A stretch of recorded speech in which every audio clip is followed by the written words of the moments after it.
Hey everyone, Eric here from Iowa Robot Fighting. So we are just 2 days away from the actual WRC fights on this coming Sunday after this video comes out. I'm filming this the day before it comes out and I still have a lot of prep work to go. I'm running way behind, unfortunately, with everything else going on. For those of you who don't know me personally, my wife is expecting in about 3 weeks here. So we're really excited, but we're trying to get everything prepared and it's kind of dragging on everything that I'm doing. So I'm still trying to get videos out and get ready to go to this competition that snuck up on me here. So, for those of you who have seen previous videos, you'll know what's coming now. Shameless plug time. So, if you want to support the Iowa Robot Fighting team or are a fan of the show or just like the color of the t-shirts and the design, feel free to pick one up. We would really appreciate it. And those of you who do, thank you so much for the support. So, because of the short time period that we've had to deal with here for preparing for this competition, I've had to change a lot of plans, as I said a couple of videos ago. That was almost a month ago now. Original plan was to completely rework the chassis, move the motor back, do a bunch of safety things for ensuring that I don't burn out robot weapon motors and things like that. But I haven't had time to do a full redesign. So in order to make my robot a little more survivable, I've had to adapt the weapon, which you've seen some of my forging attempts for the weapon that I have made some changes to and spoke with a couple of professionals who have talked me through some of our procedures and what we should change, which I'll go over here in a little bit. And then armor has also been changed, just ever so slightly, but we have a few variants now for Cowboy Beep Boop. And then the future changes, there's going to be some chassis widening, things like that, different materials. But right now I wasn't able to do any of that because I just didn't have time to work that out. So when it comes to the forging process, the original idea was to harden immediately after shaping our metal and then form it to shape. That appears to be the exact opposite thing that we needed to do, and there's another heat treat method that we had to implement. Those of you who are unfamiliar with the forging process, there's a few different terms that I'm sure you've heard before. There's heat treat or quenching, which is also known as hardening. And then there's also tempering, annealing, and a whole bunch of other things. We decided to go with a hardening and a tempering process. So first things first, we take a piece of metal, we heat it up and we pound it into shape. We get the chunk that we're going to work with, shape it down to as close as you can without going too thin, because the next step is let it cool and then go to grind it. Once you get it ground down enough and to shape and get a bunch of the forge marks out of it, the divots as much as you can, then you move on to drilling out the part. For our robot weapons, this is where the motor gets mounted, and of course it needs to be as center as possible for one of our bars because I'm not doing an asymmetrical weapon. But for normal blades, such as the ones I make in my free time, a normal blade you'll have pinholes in to be able to hold the handle on the knife, right? Same process, every blacksmith or bladesmith goes through that. They need to drill the holes. You don't want to drill through a hardened piece of material. So once those are drilled for us, then we can go ahead and balance it, do a little more grinding, do some balancing, make sure that it's the way it needs to be, the size it needs to be, everything like that. Make sure it's to weight, and then we actually harden it. So we throw it in the forge, we heat it up, and we quench this 1075 steel. Originally, if you remember, I was dealing with 1095, which is a really hard high carbon steel. This is slightly less carbon, a little less hard, so it shouldn't snap as easily.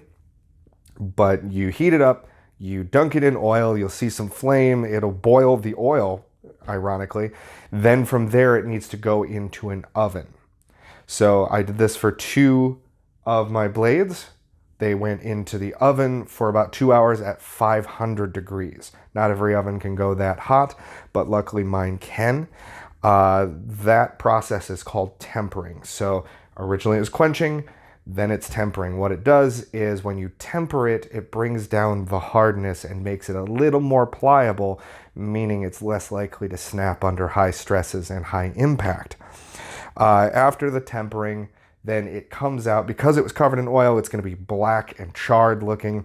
So from there, it's on to polishing, which is using a fine grit sandpaper. I'm using a 120, just grinding off all the garbage, making sure it's as clean as possible, and then some hand polishing. So I take some 800 grit sandpaper and do some swirls and some cleaning up. And then I have my nice and clean looking steel.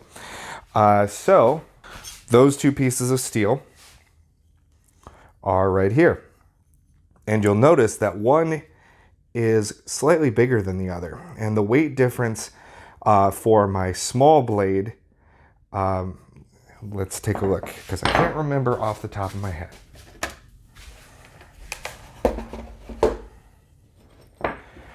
The weight for my small blade is 66 grams.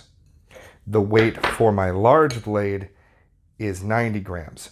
So this, as I was working, I was considering different options. Those options being a modular setup, a heavy hitting setup, a middle of the road, I have a weapon, but it's not as heavy as it possibly can be, but I have better armor, and then a completely different armor setup. So the 3 different armor setups are as follows.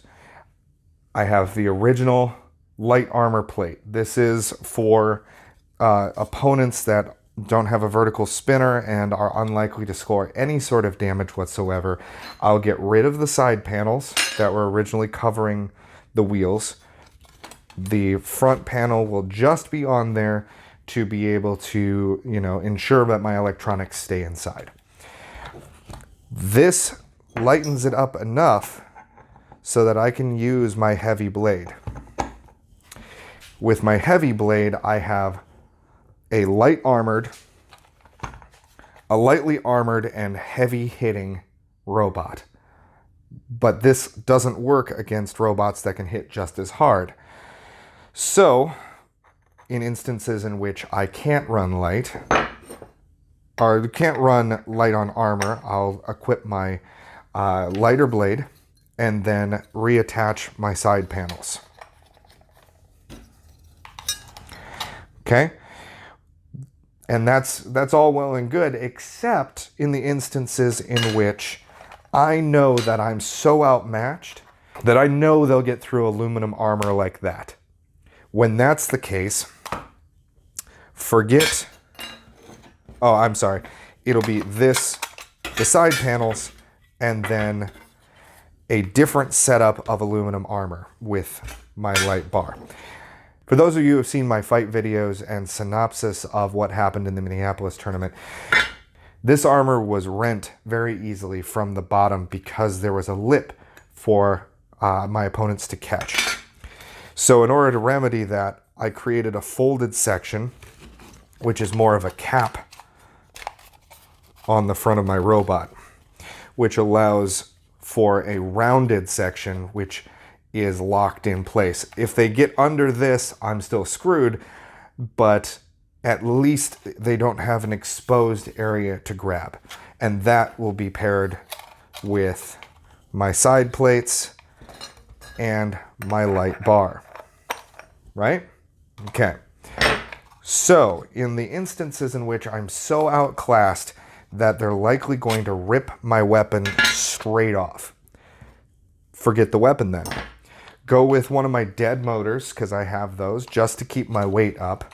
Put the side panels on, just like so.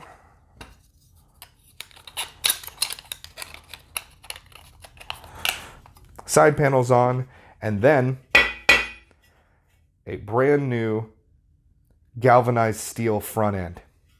This is an 80-gram piece of steel that wraps a lot farther underneath and caps just like the aluminum variant. With this on the front, there's no way that they're going to get through it without significantly having to punch through at an odd angle, catch my edge, something like that. We saw that Evan's robot, though entirely aluminum, and this thin aluminum at that, was nearly impossible for them to pierce. The galvanized steel should make it so much stronger. At which point, I won't run a weapon. It will just be a wedge bot. Then I'll just try and break their weapon on my face and try and shove them out of the arena. Most high-powered robots don't have any pushing strength. They've devoted all of their weight and focus on being able to have that high-powered, heavy weapon. This should give me a fighting chance against them. And worst case scenario, I don't end up running this. I run my weapons as is and call it good, but at least I have 3 variants. I formed this armor just like I did any other. I cut it to shape. I did some modification to the bottom to be able to create these tabs, pounded it with a mallet with my vise, and it was a really simple process. I just needed to mass produce enough of it. I'm only taking 2 of my heavy armor front ends. I figure if one doesn't work, then I probably won't run a second one. However, if it does work but takes some damage, then at least I have a backup. I have plenty of the light armor pieces, and I have 4 of the medium armor setup. And that should give me plenty of options when it comes to this tournament. Whether or not I'm going to be successful, who knows? I was much more confident going into it the first time before I had ever gone to a tournament, and I'm betting a lot of you guys are the same way if you've ever been to a robot fighting competition. If you haven't been to a robot fighting competition and are planning to, I'm betting you're going to have the same thoughts we did. If you've put a lot of thought into your robot and you've workshopped it to hell and assume that you're going to have a decent robot, you probably look at something like Cowboy Beep Boop and go, I could probably kick the crap out of that. And you might be right, you might be wrong, but there's so many more powerful robots there, and I was shocked at the amount of money that certain teams throw into their robots. So I've got a lot of prep work to do. I still have to pack up my box and get all of my equipment set up. I've done a little bit of that, but over the next day or so, I need to finish getting everything ready, pack up everything I need, make sure I take Carl's box with me. But also while I'm up there, I'll be talking to the Wisconsin group, because we already have a connection with the Minneapolis group, or the Minnesota group as it were, and we'll be discussing the Midwest competition. So I'm hoping to get a sit down with everybody and get an idea of where everyone's head's at. And again, if you're interested in being a part of this, there are groups in the Midwest, and there are actually groups all over the United States who do this. Midwest is a little more sparse, but luckily I was able to find a group. And if you're in Iowa, Minneapolis, Wisconsin, or Illinois, there are established groups that will definitely be a part of the Midwest Robot Fighting League. We're also looking at potentially Michigan, but that is up for debate right now. So if you're in the state of Michigan or any of the 5 states I named, get in touch if you want to be a part of this. There are people to link up with on our Discord channel who would be more than happy to point you in the right direction for being able to build your own robot. So next week's video should be entirely about the fights up in Wisconsin. I'm really excited about it. I think it's going to be a great outing. My dad is joining me, so he should be running my camera equipment for me and being a wrench spinner, which will be a great time to hang out with my dad. And then the following week will be my breakdown of what all happened, how badly I got my ass kicked, things like that. So it'll be fun. So as always, be safe out there, and I'll see you next week.